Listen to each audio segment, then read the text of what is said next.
Tengan todos, amados hermanos, muy buenos días, que Dios les bendiga. En esta mañana les invito a que vayamos a nuestras Biblias y abramos en Mateo capítulo 14, en el que nos encontramos.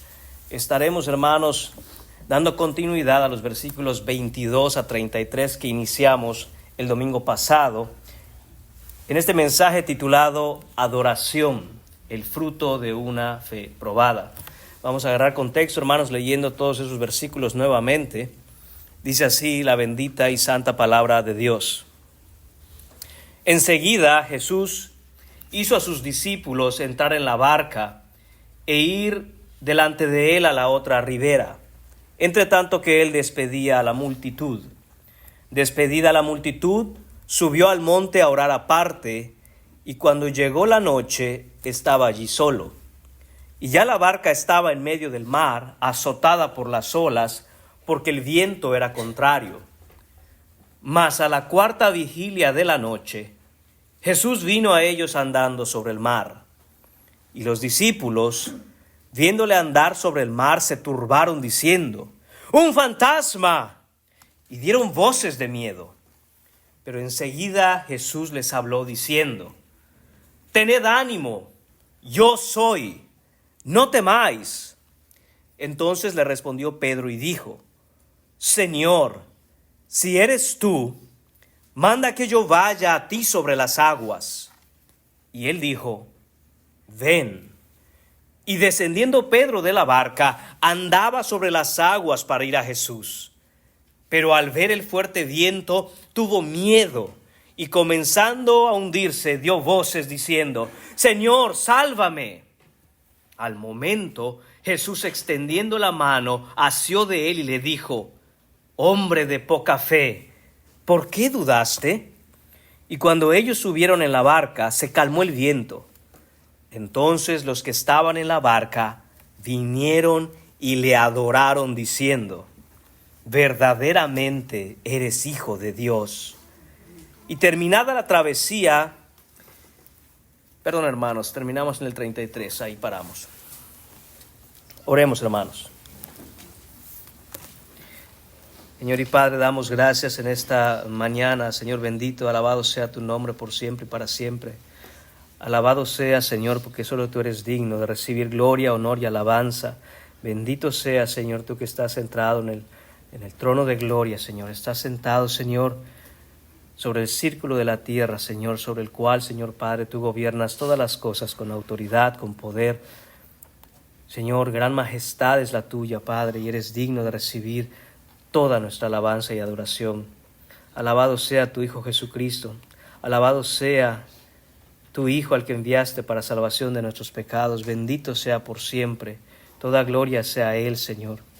Bendito sea tu Hijo Jesús y bendito sea tu Santo Espíritu, quien está con nosotros, Señor, por la obra y poder de la redención que Cristo ganó por nosotros. Bendito y alabado seas por siempre, Señor. Queremos que nuestros corazones, Señor, crezcan en adoración, crezcan, Señor, en mirar a tu bendito Hijo, Señor, resplandeciendo en gloria, en la hermosura de la perfección de todos sus atributos, Señor, y que su luz maravillosa, Padre, nos enseñe y nos muestre quiénes somos nosotros delante de Él. Ten misericordia de nosotros, Señor, porque somos pecadores. Ten misericordia, Padre, porque delante de ti nadie puede permanecer de pie.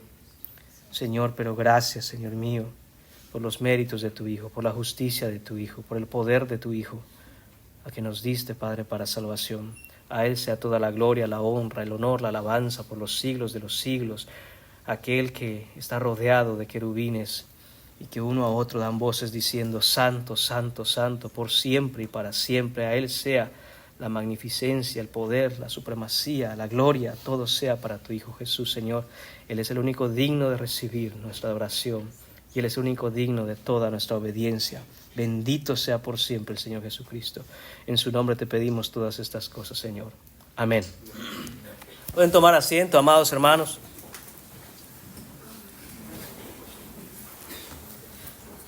Antes de continuar hacia el final de este pasaje, hermanos, debemos recordar lo que ya hemos visto, debemos recordar el contexto en el desarrollo de la narrativa de este pasaje.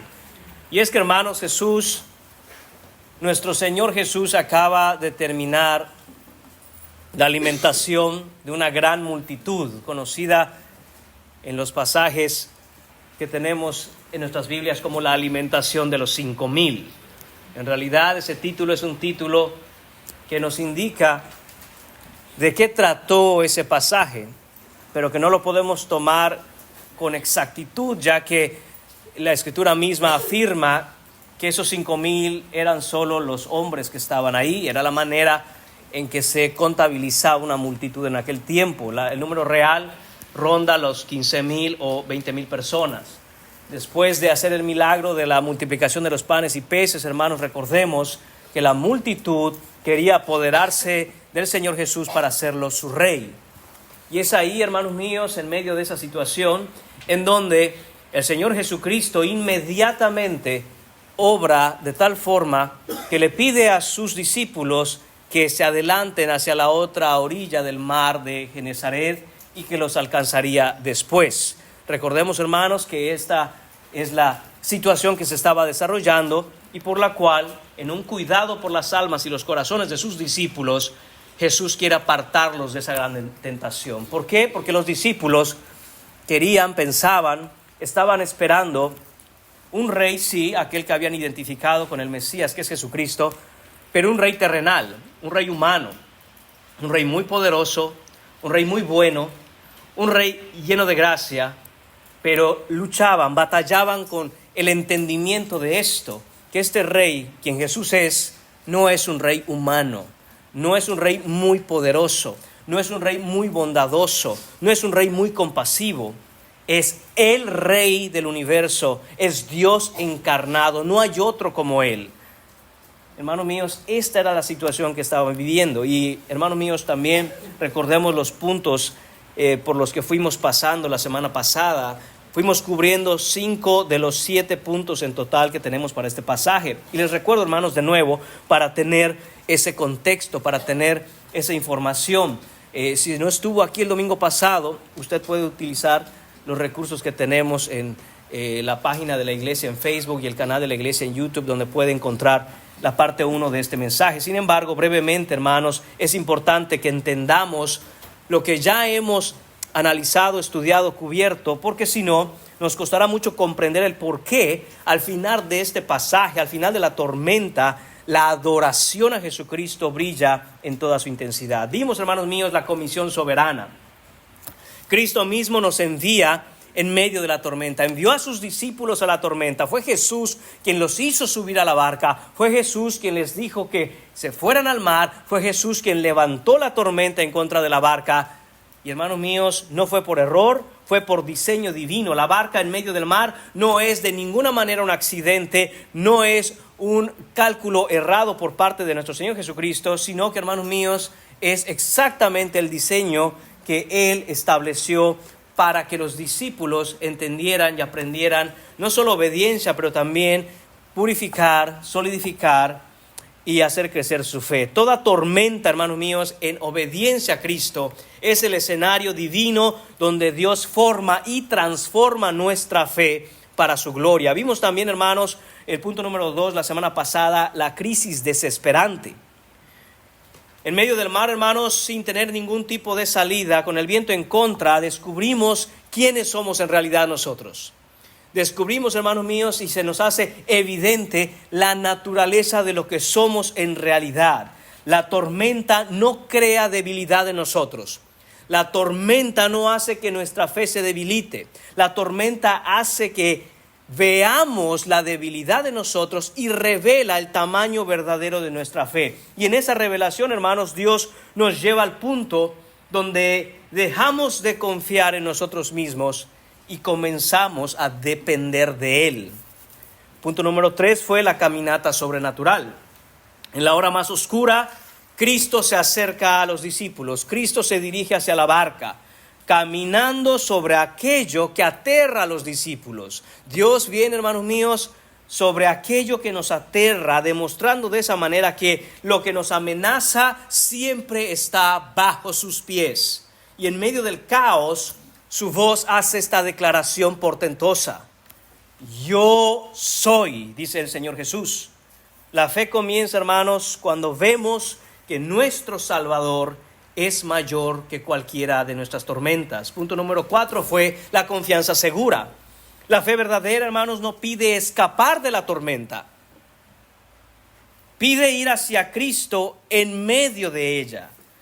Pedro camina, hermanos, sobre el mar, no porque el mar cambió, sino porque confió en la palabra de Cristo. Y así es la verdadera fe. Se apoya completamente en la identidad del Salvador. Punto número 5 fue la caída aterradora. A pesar de esa confianza segura que Pedro tenía, cuando los ojos suyos se desviaron de Cristo y fueron puestos en el viento, en las olas, en la tormenta, la fe entonces se debilita y el alma comienza a hundirse. No por la fuerza de la tormenta, hermanos, sino por la distracción del corazón.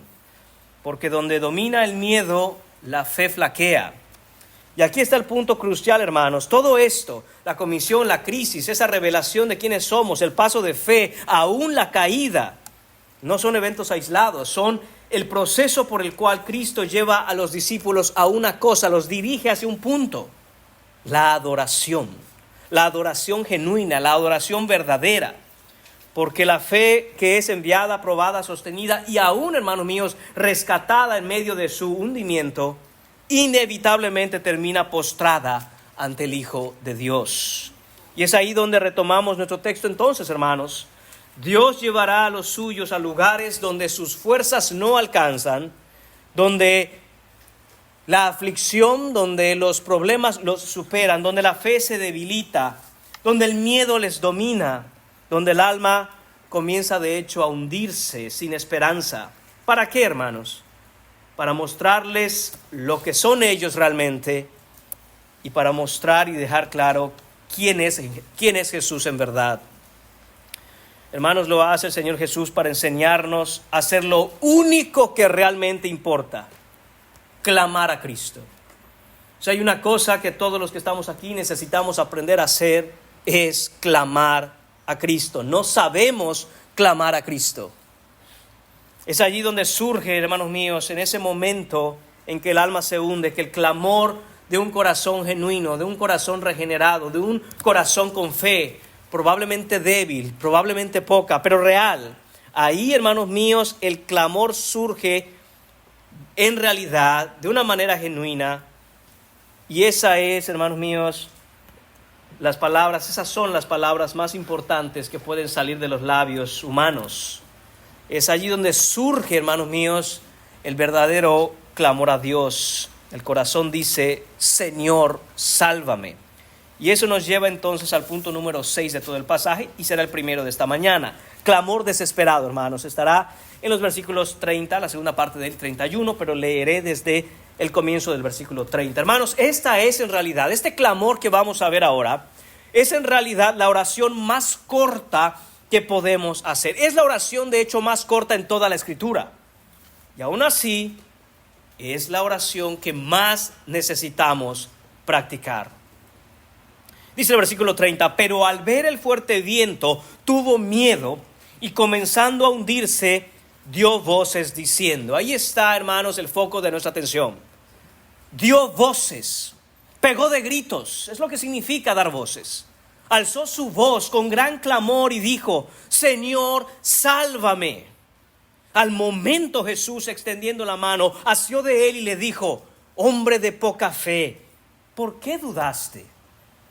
Antes de que veamos la respuesta de Cristo, hermanos, detengámonos en la súplica de Pedro. Este es su clamor, es la oración más corta, como dije, de toda la Escritura. Son solo 2 palabras: Señor, sálvame. No hay aquí, hermanos, una elaborada teología. No hay aquí, hermanos, un gran entendimiento de la Escritura.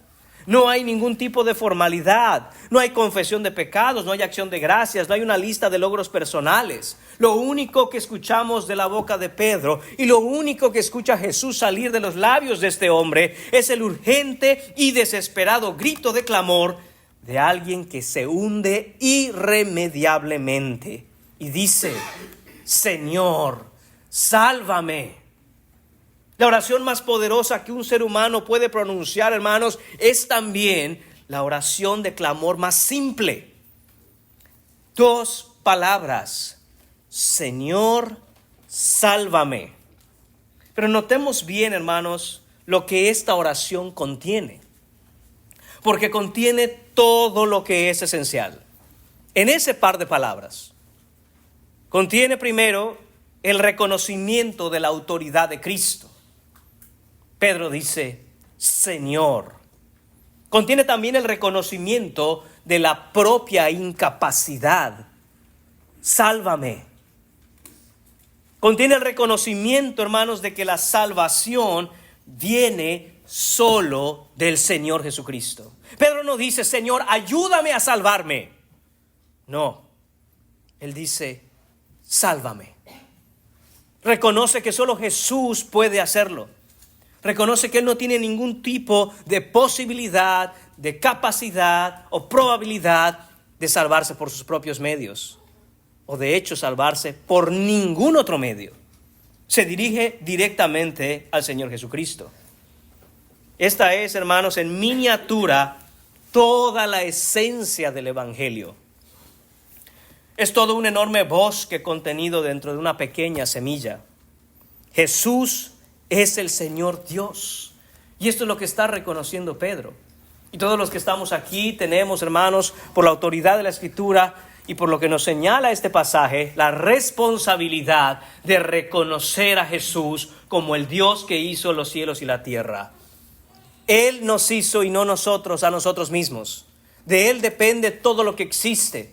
Nuestras almas son sostenidas por Él y somos y fuimos hechos, como todas las cosas, por Él, en Él y para Él. Él es digno de toda nuestra adoración. Él es digno porque Él es el dueño de todo.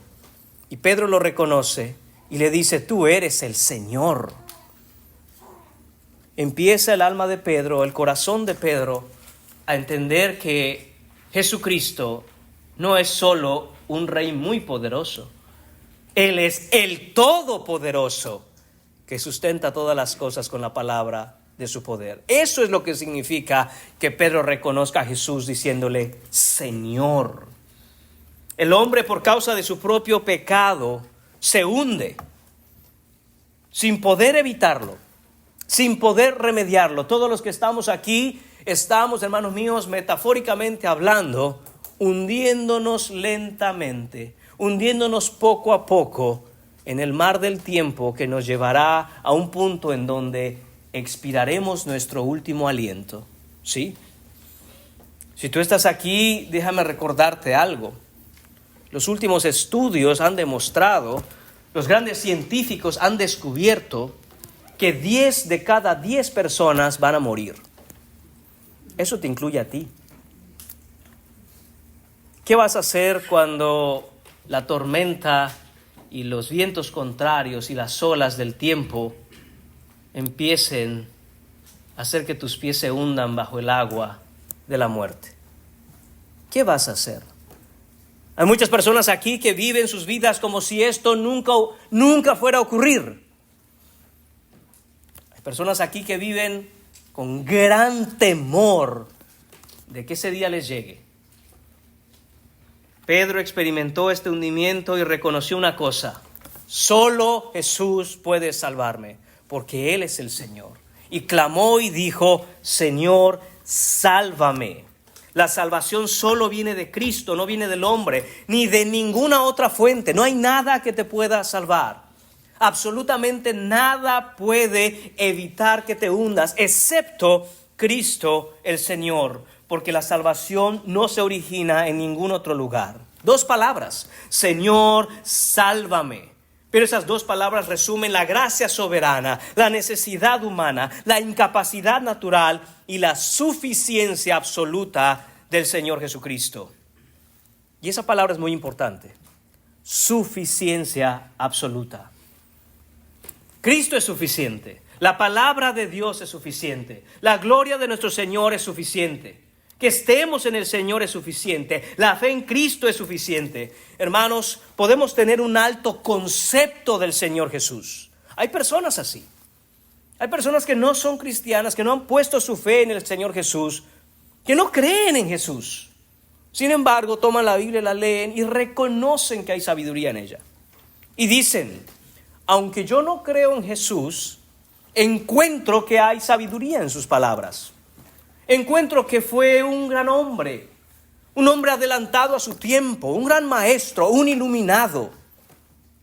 Eso no sirve de nada. Decir que Jesús fue todo eso es insultar su gloria. Porque todo eso, hermanos, no se compara con la realidad de quien Él es.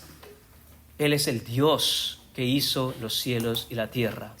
No un hombre adelantado a su época, no un gran maestro, no un hombre bondadoso. Fue todo eso y mucho más que eso. Hermanos míos, por lo tanto, debemos entender que siendo Jesús Dios, Él es suficiente.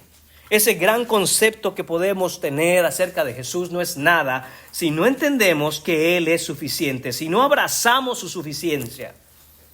Porque si no abrazamos la suficiencia del Señor Jesucristo, nada nos será suficiente.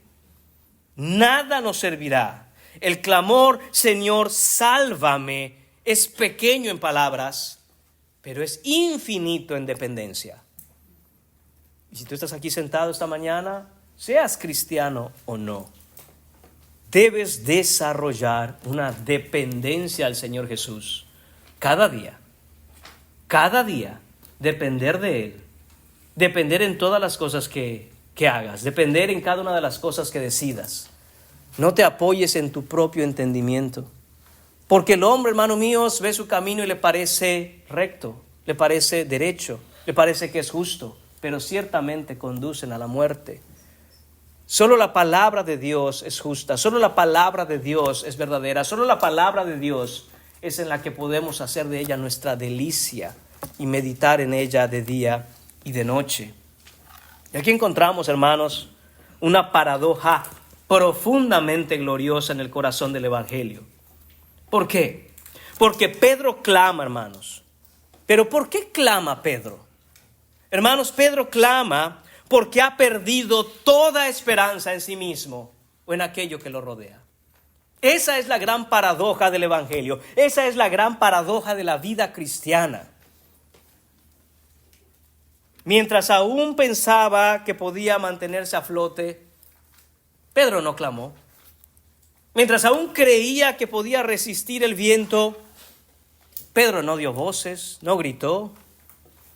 Pero en el momento en que se hunde, cuando toda autosuficiencia muere, cuando toda ilusión de control se desvanece, cuando llega la convicción absoluta de que no hay nada en él o alrededor de él que lo pueda salvar, entonces y solo entonces clama, Señor, sálvame. Y es que así es siempre, hermanos míos, en el decreto de Dios. El hombre debe perder toda esperanza de salvarse a sí mismo para poder ser verdaderamente salvo. Esa es la paradoja. ¿Qué es una paradoja, hermanos? Es una aparente contradicción. Esa es la definición muy breve de lo que es una paradoja. El problema con nosotros, hermanos, no es que no tengamos esperanza. Es que tenemos esperanza en muchas cosas, pero nuestra esperanza es muy débil en el Señor Jesucristo. Todos los que están aquí tienen esperanza en algo. La pregunta es, ¿en qué? Porque si no es en el Señor Jesucristo, esa esperanza no sirve de nada. De hecho, es un gran obstáculo para poder nosotros entender, depender, confiar y tener esperanza en Cristo Jesús. Es imposible que el corazón de una persona al mismo tiempo tenga esperanza en una serie de cosas y tener esperanza en Cristo Jesús. El espíritu que hay en nosotros nos anhela celosamente. ¿Qué significa eso? Hermanos míos, que Dios no está dispuesto a compartir nuestro corazón con absolutamente nada más ni nadie más. Toda nuestra esperanza tiene que estar en Él. Nuestro corazón debe rendirse, debe colapsar, debe vaciarse de toda confianza propia para aferrarse a la única esperanza que jamás falla, nuestro Señor Jesucristo. Nuestro Señor dijo: porque todo el que quiera salvar su vida, la perderá. Y todo el que pierda su vida por causa de Cristo, ese y solo ese la hallará. Preparando, hermanos míos, esta porción del mensaje, una situación personal se suscitó. Y veo claramente cómo este pasaje de la Escritura nos pregunta y confronta nuestros corazones, hermanos, y los confronto con esa misma pregunta. ¿En qué tienes tu esperanza? ¿Has perdido toda esperanza de salvarte? Porque eso es un requisito indispensable para poder salvarte verdaderamente. ¿Cuál es tu esperanza? Hermanos, hemos dicho desde este púlpito muchas veces: no tenemos fe en la fe, tenemos fe en el Señor Jesucristo. Es decir, no confío en que como tengo fe eso me salvará. Confío en que el Señor Jesucristo me salvará. Lo mismo es verdad acerca de la esperanza. Muchos aquí abrazan la esperanza que tienen en su esperanza. Y eso es idolatría. No podemos tener esperanza en la esperanza. No puedo fiarme de que como tengo esperanza, entonces el Señor me salvará. Entonces el Señor remediará esta situación, me quitará esta aflicción, me sacará de esta tormenta en la que me encuentro. No, hermanos, nuestra esperanza está en Cristo Jesús. ¿Cuál es la diferencia? La diferencia es que la esperanza en la esperanza cree en el hecho de que las cosas se harán como a mí me parece que están bien. Mi esperanza está en el hecho en el que Dios hará conforme a mi corazón, conforme a lo que yo deseo, conforme a lo que yo quiero, conforme a lo que a mí me parece que es benéfico. La verdadera esperanza, la que se despoja de toda esperanza, la esperanza en Cristo Jesús, confía y depende de lo que Él decida, porque eso es bueno. Porque el Señor está, hermanos míos, primariamente ocupado, preocupado y obrando para sus propósitos eternos, para su gloria. Y el corazón verdaderamente cristiano y verdaderamente regenerado tiene que crecer en abrazar, en amar, en interiorizar, en vivir para la gloria de ese Dios que nadie puede detener cuando se trata de levantar gloria a su nombre. Entonces, hermanos míos, lo que Él haga, como es para su gloria, mi corazón descansa en ello. Porque no hay nada que yo quiera más, no hay nada que el cristiano debe querer más que la gloria de su Señor. Y si en ese levantar gloria a su nombre, si en ese levantar gloria a sus propósitos buenos y eternos, si en ese levantar gloria, hermanos míos, al establecimiento de su reino en esta tierra, implican que yo pase por la tormenta, que así sea, Señor mío. Que así sea, porque mi corazón ama tu gloria. No me amo a mí mismo más que a ti. No busco mis planes antes que los tuyos. No estoy viviendo esta vida de tal manera que te tengo como un recurso más. No, sino que, Señor, tú eres el Dios de todas las cosas. Y lo que tú decidas hacer con mi vida es bueno, porque es para tu gloria. Hermanos, esa es la confianza que tenemos que desarrollar. En el momento en que vemos a Pedro clamar, hermanos, de nuevo debemos analizar sus circunstancias y situación. Había confiado en la palabra de Cristo. Había dado sus primeros pasos sobre el mar. No sabemos cuántos, hermanos. ¿Habrá dado Pedro 2 pasos, 3? ¿Habrá caminado una gran distancia? No lo sabemos. El punto es este, y esto sí sabemos. Él tuvo miedo.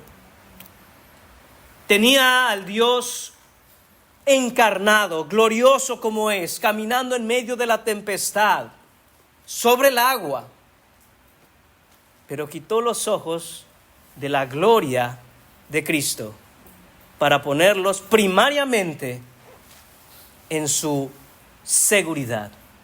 en su autosuficiencia, en qué iba a ser de él si no pudiera caminar más, porque los vientos eran contrarios, las olas pegaban contra la barca y la tormenta era terrible, además de la oscuridad tan profunda de esa noche.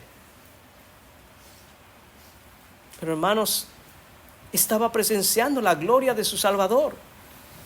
Y ese es nuestro corazón, hermanos. Esa es la naturaleza de nosotros como seres humanos. Constantemente ponemos los ojos en aquellas cosas que no son la gloria de nuestro Salvador. Es por eso, hermanos, que existe mucha confusión cuando los cristianos quieren tomar decisiones. ¿Por qué? Porque están evaluando, están poniendo en una balanza los propios intereses, hermanos, y me declaro culpable yo mismo de esto. Mis propios intereses primero, pero ¿qué va a ser de esto? ¿Pero qué va a ser de lo otro? Para ver si la gloria de Cristo encaja en mis planes. Y lo que nos enseña el pasaje, hermanos, es que Cristo quiere llevarnos a través de tempestades para quitar de nosotros toda dependencia en nuestra propia esperanza y depositar esa esperanza en Él. Debemos morir, hermanos, a toda esperanza fuera de Cristo. Porque toda esperanza fuera de Cristo, toda esperanza que no es Cristo, es un ídolo que no puede salvar. En ese sentido, el Señor Jesús no nos quiere dar esperanza. El Señor Jesús quiere que Él sea nuestra esperanza. Hay una gran diferencia, hermanos. De manera que cuando el hombre se hunde bajo la tormenta decretada por el Señor, la suficiencia de Cristo resplandece, bendito sea su nombre, para sanar la idolatría de nuestros corazones. Ese es el punto de la tormenta, porque los idólatras no heredarán el reino de Dios. Repito, hermanos, si estamos entendiendo esto, alabemos a nuestro Señor, porque las tormentas en nuestra vida, las aflicciones, aquellas cosas que nos superan, lo que quita toda esperanza de nosotros, lo que nos muestra que la dependencia solo debe estar en Jesús, es bueno. El Señor hace esto en amor a nosotros. Cuando Él dijo que no entrará al reino de los cielos ningún idólatra, se está asegurando que sus hijos entren. Hermanos, ¿cuánto nos hace falta entender que lo que el Señor hace en nuestras vidas lo hace en función de sus planes y propósitos del reino? A veces, hermanos, pasamos, repito, porque ese es el tema, ¿verdad? Por aflicción, por enfermedad, por tormentas, por dificultades. Y estamos ahí. Si es usted cristiano, lo ha experimentado. Si es usted verdaderamente cristiano, lo ha experimentado cerca de Cristo, buscando al Señor. Pero apenas el Señor nos saca de esa situación y empezamos con nuestros planes. Como ya estoy bien, como ya me siento bien, como ya tengo provisión, como ya tengo recursos, como ya no estoy en la tormenta, desconectamos el hecho de que ese plan tiene un propósito y tiene una continuidad en el tiempo, pero lo truncamos y decimos, ya aprendí la lección. Ya aprendí la lección, ahora puedo seguir viviendo mi vida.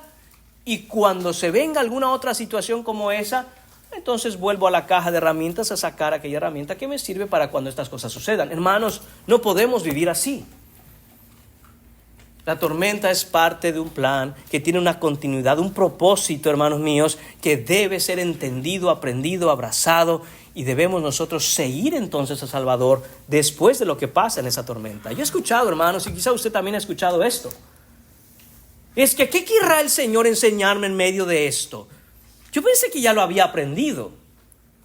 Bueno, tal vez has aprendido alguna cosa en medio de esa circunstancia, situación. Pero apenas pasó la situación, creíste que es como cuando ibas a la escuela y presentas un examen para aquellos que solo estudiaron para el examen. No sé si alguno se identifica con eso. Pero hay estudiantes, muy malos estudiantes, dicho sea de paso, que son así. ¿Cuándo es el examen? ¿Qué temas entran? 2 días antes. Voy a estudiar como loco. ¿Se acuerdan el examen de aquello que estudió 2 días antes? Da las respuestas correctas y se acabó. Ya está. Este no es el tipo de estudiantes, hermanos. Este no es el tipo de discípulos que el Señor quiere. No podemos simple y sencillamente decir, ok, estoy en medio de la tormenta, vamos a ver qué debo aprender en esto, y después decir, bueno, Señor, ya está. Listo. Eso es desconectar, hermanos, vivir en una desconexión de los propósitos de Dios para nuestra vida y lo que Él quiere que nosotros en verdad expresemos, vivamos, abracemos en los propósitos que Él tiene para nosotros. ¿Y qué, hermanos míos? Si en la aflicción, si en la escasez, si en la necesidad, si en el tormento que estás pasando, la lección no es aprender a pasar por esos momentos. ¿Y qué si la lección es: te empiezo a preparar porque así será el resto de tu vida? ¿Qué diremos? No, Señor, eso no, eso nunca. Hermano, no estoy diciendo que eso quiere el Señor para cada ocasión. Solo estoy diciendo, ¿y qué si eso es lo que quiere el Señor? ¿Y qué si no has aprendido que esa es la lección? ¿Y qué si no aprendemos, hermanos míos, que nuestros corazones están demasiado abrazados a depender de lo que tenemos alrededor y muy poco en depender del que está arriba de nosotros? La lección a los discípulos es esta, hermanos. Recordemos de nuevo el contexto: la alimentación de los 5,000, el hecho de que lo quieren hacer rey, de que ellos están esperando un rey humano.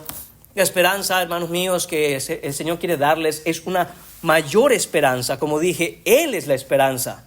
La lección es esta: no pongan su confianza en el brazo de la carne, no pongan su confianza en el poder humano, no pongan su confianza en los recursos temporales, en los sistemas del hombre, en las propuestas del mundo. Conozcan que el Señor Jesús es Dios y confíen en que su voluntad para ustedes es buena, agradable y perfecta. Conozcan que Él obra para el bien de los suyos y para la gloria de su nombre. Sea lo que sea que Él decida, eso es lo que el Señor ha establecido para nosotros y es bueno. Esa es nuestra confianza, hermanos. Esa es la lección. Esa es la razón por la cual los discípulos están en medio de una tormenta que los supera, de una aflicción que va más allá de sus fuerzas, habiendo, hermanos míos, obedecido las órdenes del Señor Jesús. Ellos obedecieron las órdenes de su maestro. Ellos no están en rebeldía contra su maestro. El Señor dijo, váyanse al otro lado. Y ellos obedecieron.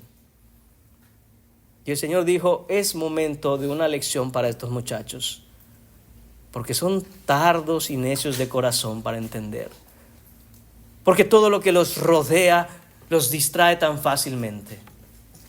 Porque todo lo que tienen a su alrededor impide que me sirvan sin ningún obstáculo. Hermano, estoy hablando de ti. El Señor está hablando de ti. Porque todo aquello que fascina sus corazones y captura su mente impiden de vivir una vida cristiana como ha de ser vivida para la gloria del Señor Jesús. La iglesia, hermanos míos, está llamada a ser poderosa, no a ser pasiva. Pero cuando ven al tipo de cristianos y las vidas de muchos que se dicen ser cristianos, el inconverso dice, para vivir así, no, gracias. Y se cumple la escritura, que por causa de vosotros el nombre de Dios es blasfemado entre los gentiles. Y el Señor, hermanos míos, está tratando y lidiando con esto de manera directa en esta circunstancia y en esta situación. Quizá haya escuchado esa frase que dice, Dios no permitirá algo en tu vida que no seas capaz de vencer, o algo por el estilo, ¿no? Hay otra de esas frases. Escuche esta. Dios le da sus batallas más difíciles a sus guerreros más fuertes. Hermanos, dejando de lado la cursilería de estas frases, de lo ridículo que son, vayamos a lo que es bíblico. Porque suena bonito, ¿no es cierto? Suena bonito decir algo como eso. Sí, pero ¿de dónde viene esto? Viene del mundo. No, hermanos, esas frases no tienen ningún sustento en la Escritura. De hecho, la idea central contenida en ese par de frases es contraria a lo que enseña la Escritura. Sus batallas más difíciles a sus guerreros más fuertes. Sí, claro. Sí, claro. El apóstol Pablo, hermanos, escribe lo siguiente. Y esto va con el tema, hermanos, no me he salido del tema. Segunda carta a los Corintios, capítulo 1, versículos 8 a 11. Este es Pablo escribiendo en la segunda carta a los Corintios, explicando, comentando a los hermanos receptores de su carta por qué es que todavía no habían llegado de nuevo a Corinto, no habían llegado ahí de nuevo. Y entre todo lo que les dice, les comparte que una de las situaciones que ellos habían vivido es que habían tenido problemas con llegar hasta Corinto. Y dice lo siguiente el apóstol Pablo, escribe y dice: porque hermanos, no queremos que ignoréis acerca, escuche bien, de nuestra tribulación. ¿Quiénes estaban sufriendo tribulación? Pablo, siervo del Señor Jesucristo. Él está cumpliendo, él está haciendo la voluntad de Dios junto con su equipo ministerial, entre ellos Timoteo en esta carta y otros hermanos.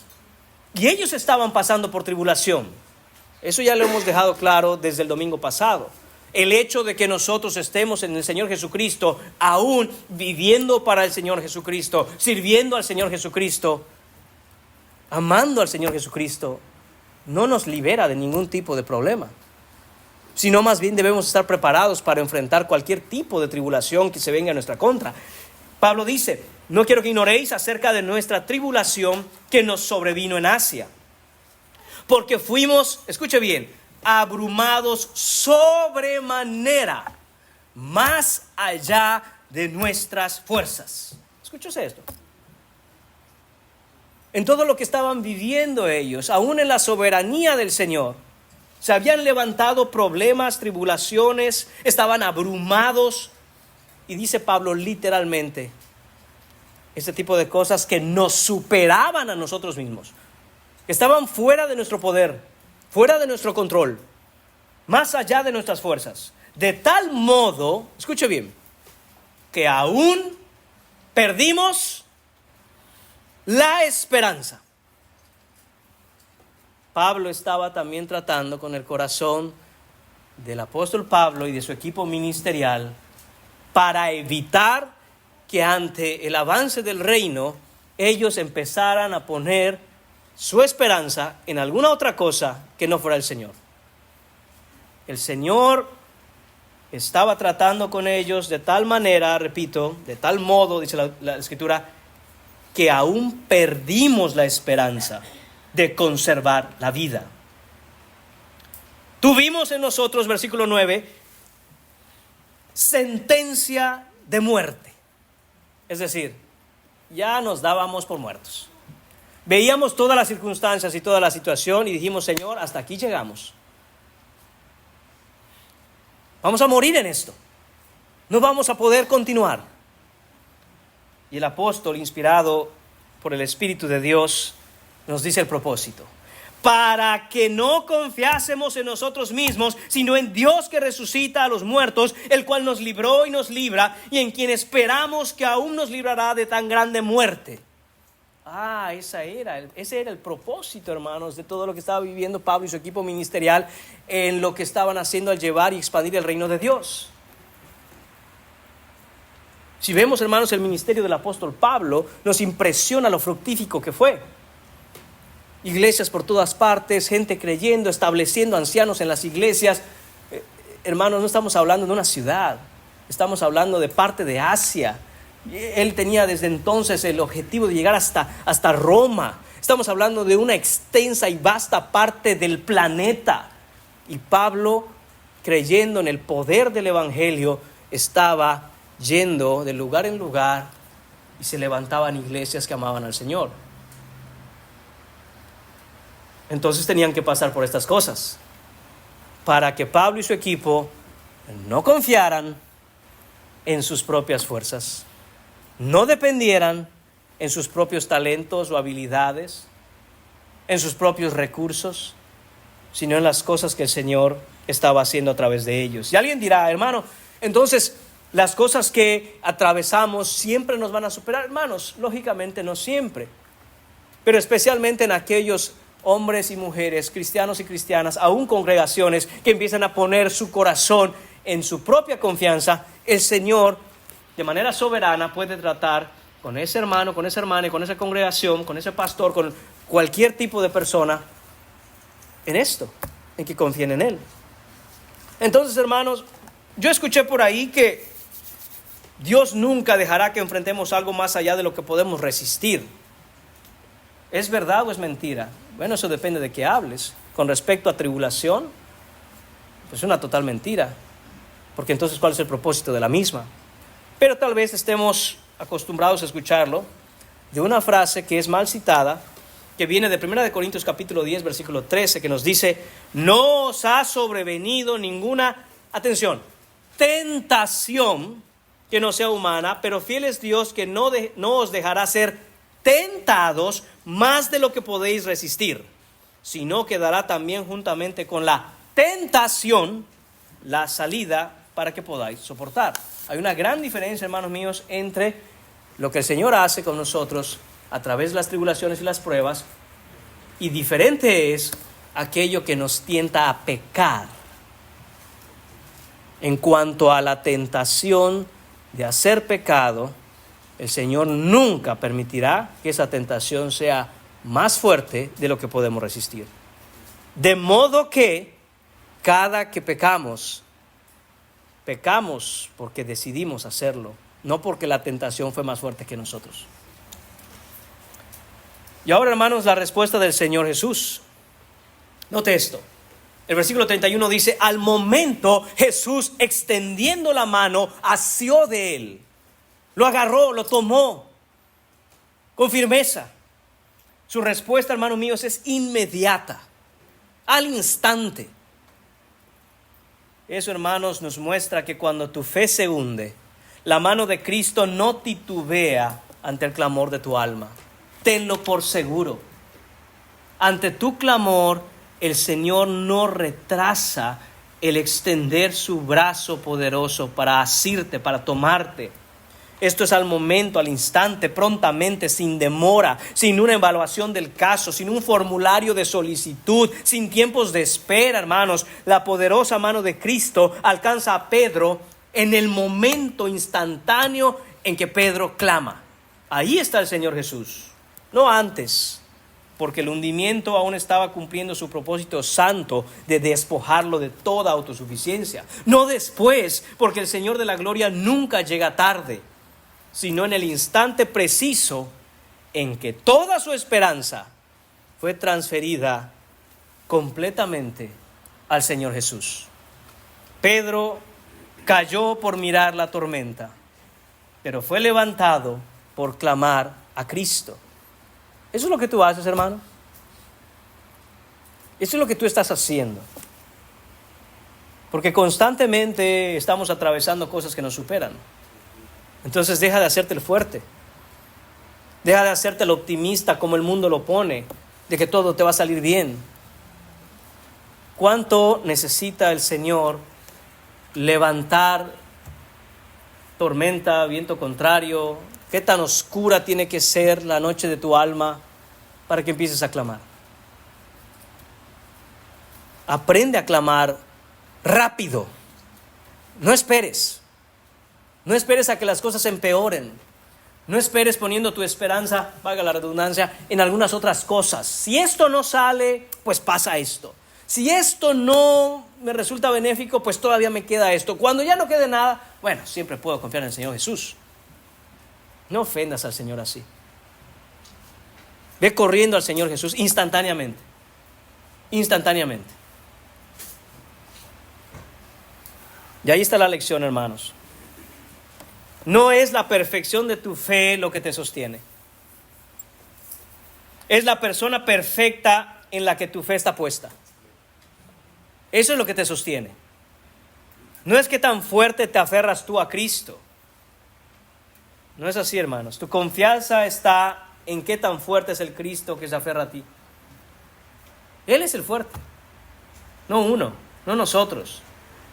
Porque cuando el hombre finalmente deja de ver alrededor, cuando el hombre finalmente quita sus ojos de lo que lo rodea y comienza a clamar hacia arriba, descubre que la mano que lo levanta no tiembla, no falla, no titubea y nunca llega un solo segundo tarde. Luego viene también, hermanos, una amorosa exhortación por parte de Jesús a Pedro. Le dice: hombre de poca fe, ¿por qué dudaste? Note esto muy importante. Hombre de poca fe. No le dice: ¿por qué no tienes fe? No le dice: ¿por qué tu fe es falsa? No, le dice hombre de poca fe.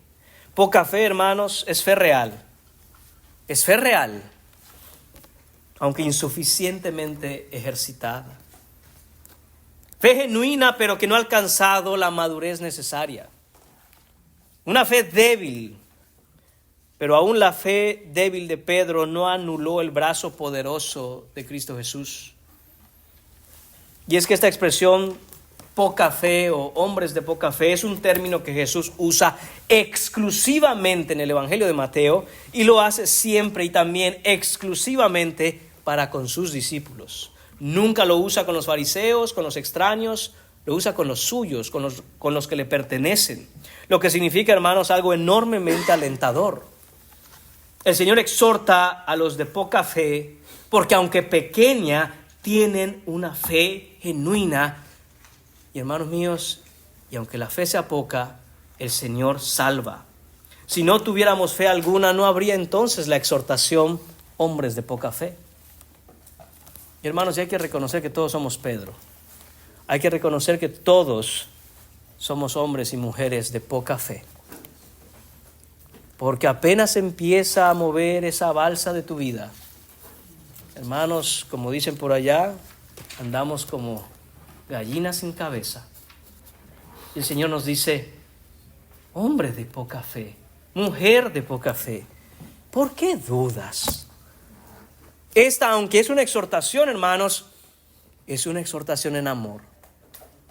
El Señor Jesucristo está ahí y en su corazón compasivo, mostrando al Padre, viene con esta exhortación que en lugar de ser un regaño, es como un abrazo del Padre, que le dice, hijito mío, no dudes más de mí. Hija mía, ¿no sabes quién soy yo? No dudes en que estoy cerca de ti. No dudes que conozco tu debilidad. No dudes que conozco que tu fe es poca. Aunque genuina, hay que crecer, hay que madurar, hay que cultivarla. Para esto está pasando todo. Y en medio de este caos, en medio de esta tormenta, en medio de esta oscuridad, no estás solo, no estás sola. Todo eso está contenido, hermanos, en esta frase de Jesús. ¿Por qué dudaste, Pedro? ¿Por qué dudaste? Esa pregunta es una pregunta retórica que encierra una invitación. No es una pregunta de juicio.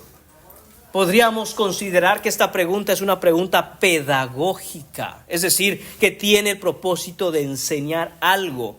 Es Cristo diciéndole a Pedro, Pedro, hijito, piensa en esto. Analiza lo que ocurrió. Tenías mi palabra, tenías mi presencia. ¿Qué más necesitabas para confiar? Estoy yo aquí. Esta es la realidad, hermanos míos, de la que enfrentaba Pedro en ese momento. Y la realidad es que esta historia es una historia de dos tormentas. La tormenta externa, que es la tormenta más pequeña, y la tormenta interna, la tormenta del corazón, la que era verdaderamente mayor. La duda de Pedro no tenía excusa, hermanos, no porque Pedro tuviera una gran fe o fuera un gran discípulo, sino porque Cristo debió haber sido suficiente para él. Cada que en medio de tu tempestad, de tu conflicto, de tu situación, que es contraria a lo que a lo mejor deseabas o querías, aún en la vida cristiana, cada que esa situación te supere, ten la seguridad de que el Señor está ahí, tienes su presencia, tienes su palabra. Necesitas aprender a decirle a tu corazón, corazón mío y alma mía, Cristo nos es suficiente. Cristo nos es suficiente, hermanos.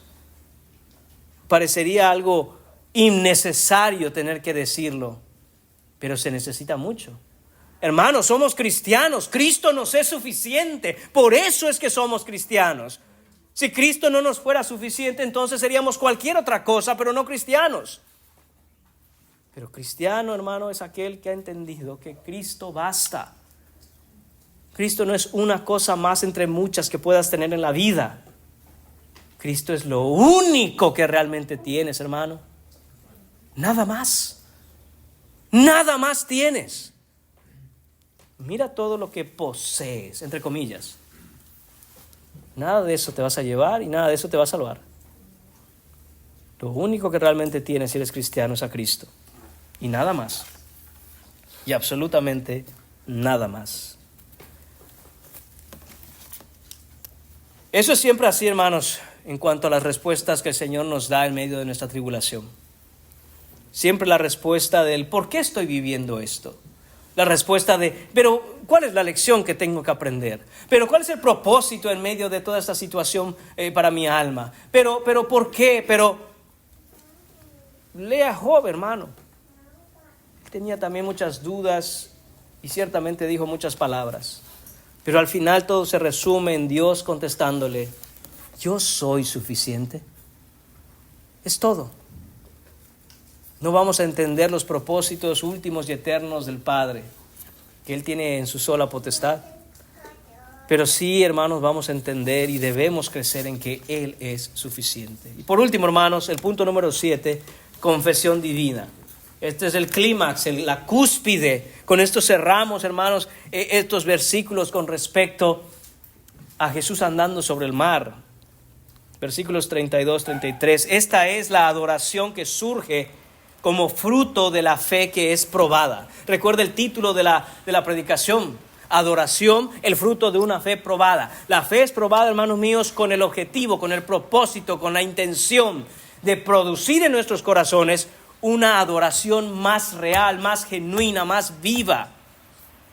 Y dice el versículo 32, y cuando ellos subieron en la barca, se calmó el viento. Entonces, versículo 33, los que estaban en la barca vinieron y le adoraron, diciendo, verdaderamente eres hijo de Dios. El versículo 32, hermanos, describe el final de la tormenta de una manera muy sencilla, va al punto, es clara, sin dar mayor explicación, nos dice, se calmó el viento. No dice que el viento fue disminuyendo de a poco, no dice que el mar se fue apaciguando lentamente, no, instantáneamente. De la misma manera en que esta tormenta, los vientos y las olas se levantaron al instante, así también todo se calmó en un instante.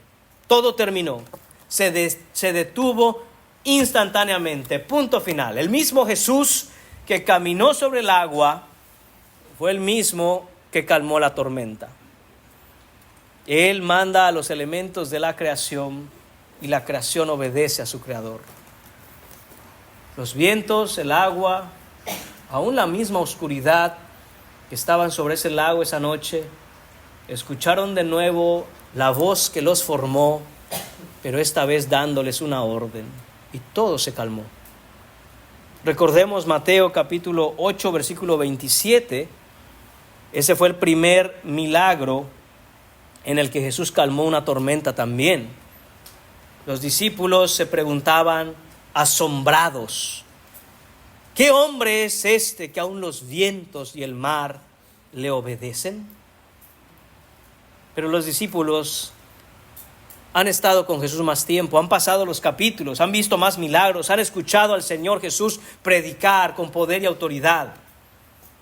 Y esa noche en el mar de Galilea, hermanos, es diferente para ellos. Ya no se preguntan, ¿quién es este hombre al que el viento y el mar le obedecen? La pregunta ya no está ahí, porque ahora ya lo saben. Los que estaban en la barca, dice el versículo 33, vinieron y le adoraron. La idea aquí, hermanos míos, es que se acercaron a Jesús lo más cerca que pudieron y se postraron a sus pies en adoración. Esta palabra adoraron es postrarse, es rendir devoción absoluta. Esto es adorar verdaderamente. En ese sentido, hermanos, adorar es el estado del corazón que nos mueve a pronunciar con los labios la realidad de la infinita hermosura de las perfecciones de Dios. Esto es lo que estaban haciendo estos hombres en esa barca esa noche. No podían parar de exclamar con sus labios las grandezas del Dios que ellos habían conocido en la Escritura y que ahora veían de pie en esa barca con ellos, calmando la tempestad, andando sobre el agua. Imagine la escena, hermano, hermana. Imagine la escena. Fue una adoración que inundó sus corazones. La misma adoración que debiera inundar nuestros corazones cada domingo, cada mañana, cada noche que usted está delante de la Escritura, porque cuando está delante de la Escritura, el Señor está presente. Porque cuando se abre la palabra de Dios y es leída, es Dios quien habla. La idea, de nuevo, hermanos, de lo que está sucediendo en esta barca es que estos hombres perdieron todo control de sí mismos y fueron tomados bajo el control de la gloria de Jesucristo. Y no paraban mientras estaban postrados con el rostro en el fondo de esa barca, a los pies de Cristo, no paraban de proclamar los atributos eternos del Dios del universo. Y adoraban, y adoraban, y adoraban, y no paraban de adorar. No pensemos que fue, oh Señor, tú verdaderamente eres el Hijo de Dios. Ya adoré. Oh, no, hermanos. Es impresionante entender la profundidad de lo que estaba ocurriendo ahí por el texto cuando nos indica que adoraron al Señor. Y que todo lo que decían, y que los hombres estando ahí, sus discípulos, proclamando esos atributos perfectos, eternos y sin igual de nuestro Dios, todo eso apuntaba a una sola cosa, y al unísono sus bocas desde su corazón clamaron: porque tú eres verdaderamente el Hijo de Dios. Tú eres el Hijo de Dios. Esto es lo que estaba pasando, hermanos. Los discípulos no le aplaudieron, no le dieron las gracias. Jesús, muchas gracias por salvarnos. No lo felicitaron por el milagro. No. Lo adoraron profundamente. Profundamente, con toda la reverencia que implica ese verbo en el Nuevo Testamento, con toda la implicación de quien recibe esta adoración no es un ser creado, sino el creador del universo. La tormenta, hermanos míos, que hubiera podido destruirlos, se convirtió en el medio por el cual los llevó a la adoración más profunda de sus vidas. Y hermano mío, eso es lo que debe ocasionar toda aflicción, toda tormenta, todo problema en nuestra vida, cuando vemos al Señor extender su mano, hermanos míos, y cuidarnos, guardarnos, protegernos, sostenernos con la diestra de su poder. Adoración genuina. Si llegamos cada domingo, hermanos míos, y solo queremos hacer acto de presencia mecánicamente para que digan y los demás vean que ya llegué, miren, yo no falto a la iglesia, lo estamos haciendo extremadamente mal. Tenemos que preparar nuestro corazón toda la semana para que cuando lleguemos podamos, como estos discípulos, postrarnos y decir: Señor, aquí traigo mi corazón inundado de adoración. ¿Y cómo lo preparo? Adorando todos los días. Todos los días. Porque solo el corazón que adora todos los días es capaz de venir el domingo y ofrecer y rendir una verdadera adoración a Dios. Pero si usted cree que solo por venir y pararse cuando hay que pararse, sentarse cuando hay que sentarse y cantar porque las letras están ahí, está adorando, está usted muy equivocado. No es así. Nuestro Dios es digno de toda nuestra reverencia, de toda nuestra honra, de toda nuestra alabanza. Pero no surge, hermanos míos, ni por arte de magia, ni de manera instantánea, simplemente porque ya llegamos. Tiene que haber una preparación del corazón. Y lo que estamos viendo en el pasaje es que para los discípulos, en estas circunstancias, esa preparación fue la tormenta. Entonces, hermanos, A riesgo de sonar insensible, como siempre digo, no esa es la intención. Reconocemos que los problemas que enfrentamos, los problemas de salud, la escasez económica, cualquiera sea la circunstancia, hermanos, es real y hay que solucionar ciertas cosas. Pero hermanos, como dije, a riesgo de sonar insensible, en medio de su tormenta, cambie la queja por adoración. Cambie la queja por adoración. Que nada le impida que sus labios pronuncien lo que un corazón verdaderamente regenerado ha entendido con respecto a la gloria de Dios. Ni su enfermedad, ni su escasez, ni su conflicto, ni su aflicción puede detener sus labios cuando de adorar a su Dios se trata. Y dígaselo a su alma, dígaselo a su cuerpo, dígaselo a su circunstancia. Nada me va a impedir de adorar a mi Señor como Él se merece. Bendito sea, Señor. No importa cómo yo esté, no importa mi dolor, no importa mi circunstancia, nada evitará que mis labios pronuncien alabanzas a tu nombre. Nada. Ese es el corazón del cristiano. Ese es el corazón del cristiano. Ni la tumba, hermano mío, va a detener que nuestra alma y nuestro corazón llegue al trono de gloria y le alabe para siempre. ¿Qué puede hacer entonces la aflicción que estás viviendo ahora? ¿Detenerte? Nada puede detener al cristiano. Nada. Pero si no ponemos estas cosas, hermano mío, en perspectiva, y nos pasa como Pedro, es que la tormenta, es que las olas son muy duras de sobrellevar, es que es la hora más oscura de la noche, es que todo eso es verdad, hermano, hermana, yo lo sé. Pero pon esta convicción en tu corazón, que nada te detenga de adorar a tu Dios. Que nada te detenga en medio de tu dolor. ¿Tú crees que el Señor no conoce tu dolor? Lo conoce. Y creo que aunque lo he dicho antes, lo repito hoy. No solo lo conoce en su cabeza, no solo lo conoce porque Él sabe todas las cosas, porque Él ha experimentado lo que es el sufrimiento. Y ha experimentado lo que es vivir la tentación como humano. Y fue tentado en todas las cosas, pero no pecó. Sabe lo que es sufrir.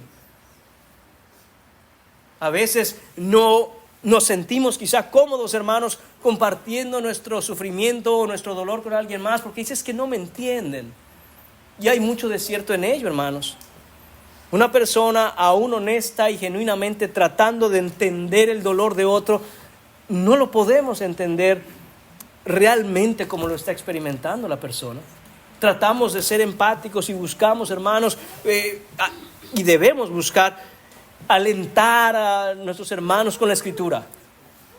Pero entenderlo al 100% no es posible. Quizás si has vivido lo mismo, eso te da la capacidad de poder ser más empático aún, pero aún así no es lo mismo, porque cada uno experimenta las cosas de una manera distinta. Pero ¿sabe quién sí le entiende perfecta y profundamente? El Señor Jesucristo. ¿A quién más necesitas? Él es suficiente, hermanos. Él es suficiente. Tenemos que aprender, hermanos, en medio de ese dolor y ese sufrimiento, alentar nuestros corazones, madurar en nuestra fe, crecer en gracia, para que podamos entonces dejar que de nuestros labios surja la confesión que corona todo este pasaje.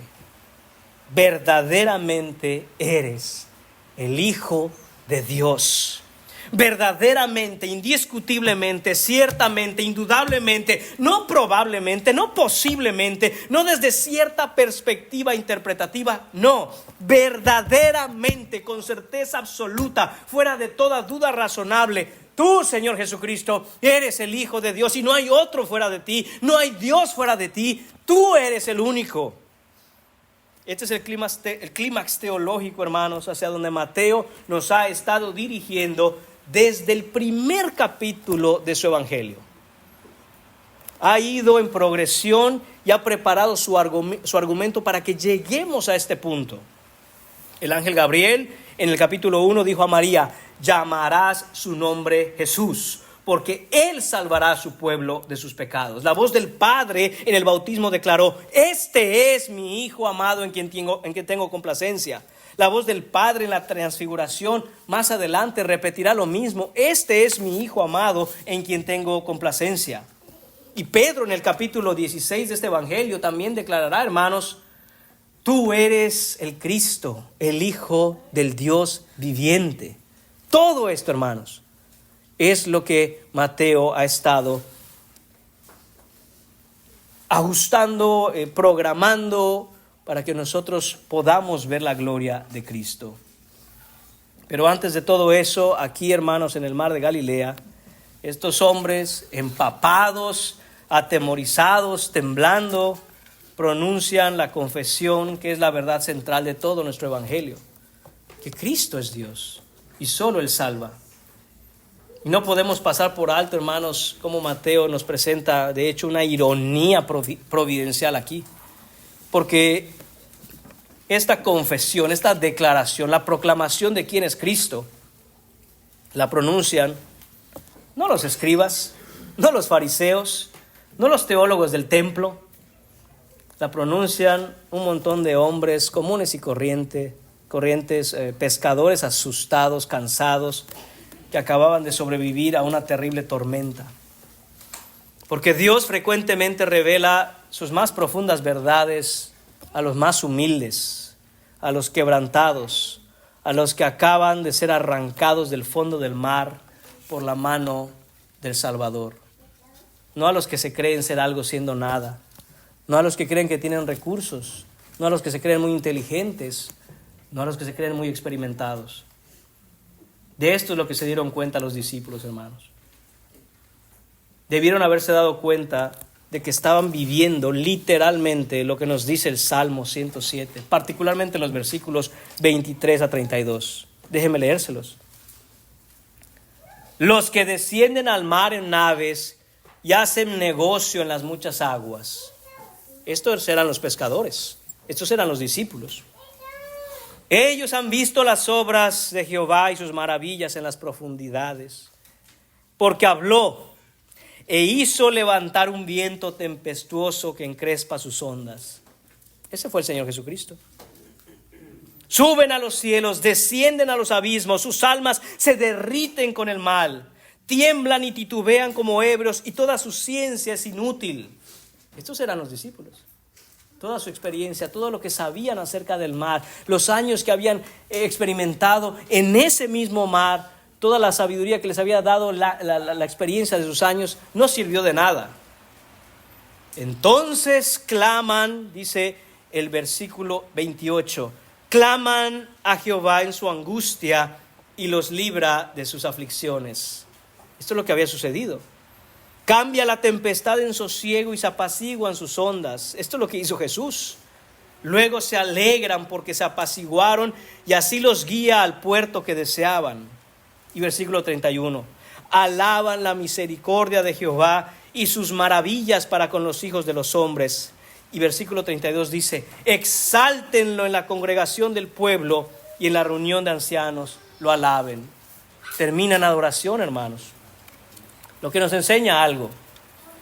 Y eso, hermanos, es que la teología más profunda, el entendimiento más profundo que podemos tener de quién es Dios, hermanos, no se lleva a cabo en un salón de clases. Viene de haber estado en la barca en medio de la tormenta. Viene, hermanos míos, de haber estado remando contra los vientos contrarios, en medio de la noche oscura, clamando a Jesús, clamando a nuestro Dios, y verlo obrar con poder. Como conclusión, hermanos, hemos navegado esta mañana a través de estos versículos que contienen más verdad teológica de la que podamos nosotros agotar quizá en un año de predicación. Pero permítame cerrar con dos verdades sobre estos versículos que vimos hoy, que van a ser nuestros puntos de aplicación. La primera verdad es esta: la fe que Dios honra no es la fe perfecta. Es la fe que ha aprendido a clamar mientras se hunde. Pedro falló, pero también caminó sobre el agua. Y cuando se hundió, Pedro clamó, y cuando clamó, Cristo lo rescató. Usted no tiene que tener la fe perfecta, hermano, hermana. Usted no tiene que tener todas sus dudas resueltas. Usted no tiene que conocer al pie de la letra toda la Biblia. Usted no tiene que tener clara todas las doctrinas que existen en la fe. Usted no tiene que tener ninguna o ningún tipo de título eclesiástico para encontrar calma en medio de su tormenta. Lo que necesita es aprender a clamar al Señor Jesucristo de manera real, viva y genuina. Señor, sálvame. Esas dos palabras en la boca de un hombre que se hunde son suficientes para mover la mano omnipotente del Hijo de Dios. Y eso, hermanos míos, es el Evangelio. Si usted no ha clamado al Señor por el destino de su alma, que sea hoy. Mientras que los que hemos puesto nuestra fe en Jesús podemos y debemos clamar ante las aflicciones que este mundo nos presenta. Si usted no ha clamado por el destino de su alma, clame hoy por el destino de su alma. Pídale al Señor: Señor, sálvame. Sálvame de las cuestiones que me rodean. Sálvame de las situaciones que me persiguen. Pero más importante aún, sálvame de mí mismo y de mi propio pecado que me condena. Venga a Cristo en arrepentimiento y fe. Él no echa fuera un corazón contrito y humillado. Segunda verdad, el propósito de la tormenta siempre es la adoración, hermano.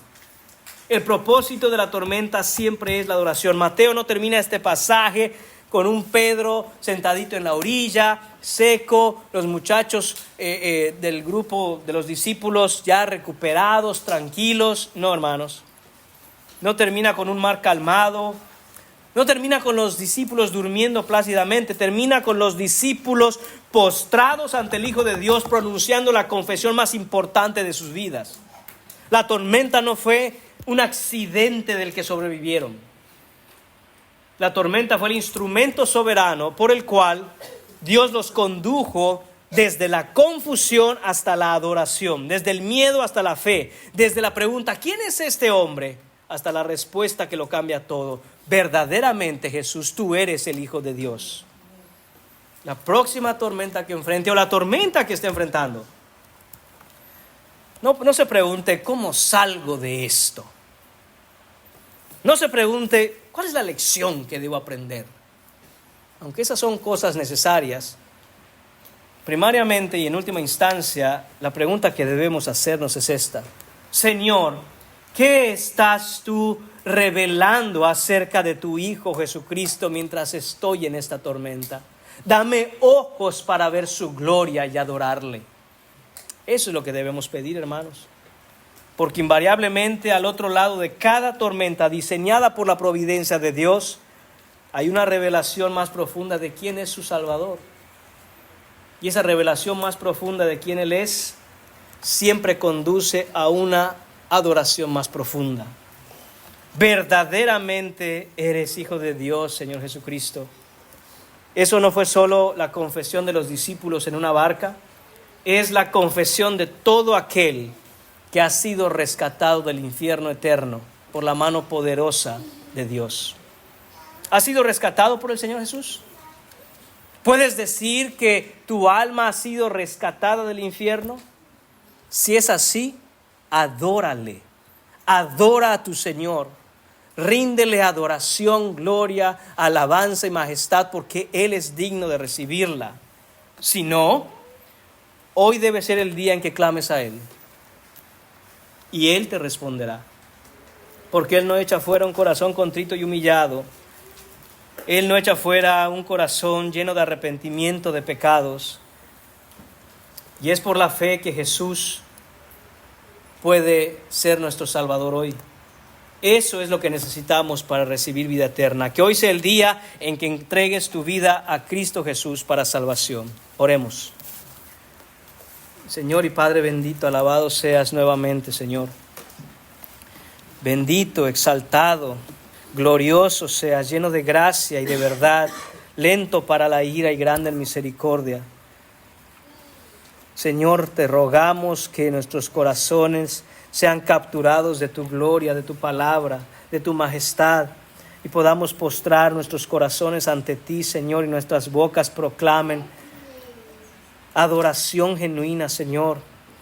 Tú que estás en el trono de gloria, tú que estás en la majestad de las alturas y al mismo tiempo cercano a nosotros, con nosotros, Dios con nosotros, Jesucristo.